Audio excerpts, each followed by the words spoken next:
संहिता, जिसका नाम सुनते ही लोगों में ये खबर पहुंच जाती है कि अब चुनाव आने वाले हैं।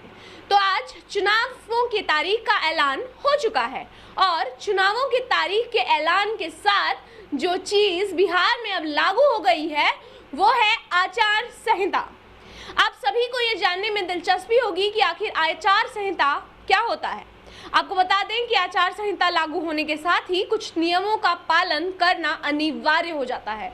अनिवार्य इसलिए क्योंकि अगर आप इन नियमों का पालन नहीं करते हैं तो आपके साथ सख्त से सख्त कार्रवाई की जाएगी। तो हम आपको 5 पॉइंट्स में बताते हैं कि आखिर वो 5 चीज़ें क्या ज़रूरी हैं आचार संहिता के पालन के लिए। तो पहली बात तो ये कि आप अपने साथ 50,000 रुपये से ज़्यादा की रकम नहीं ला सकते हैं। ये सबसे पहला और सबसे महत्वपूर्ण जो रूल होता है वो है आचार संहिता में।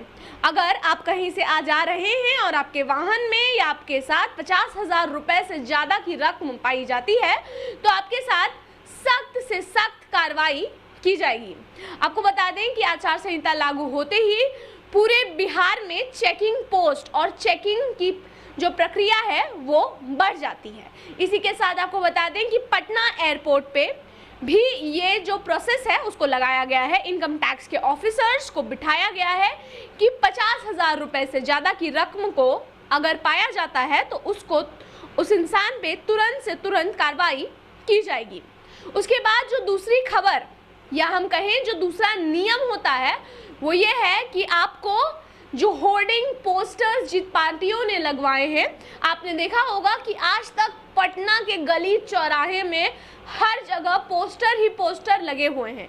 अब आपको चुनाव आयोग की परमिशन लेना ज़रूरी है इन पोस्टर्स को लगाने से पहले, नहीं तो इन सारे पोस्टर्स को हटाना अनिवार्य हो जाता है। इसके बाद जो तीसरा अहम रूल है वो ये है कि जो सरकार है यानी कि बिहार सरकार या गवर्नमेंट ऑफ इंडिया यानी कि केंद्रीय मंत्रिमंडल कोई भी सरकारी काम का ऐलान नहीं कर सकता है।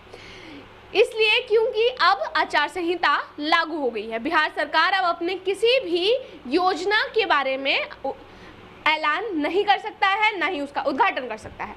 उसके बाद जो चौथा सबसे महत्वपूर्ण नियम है वो ये है कि अब किसी भी प्रकार का शिलान्यास नहीं किया जाएगा।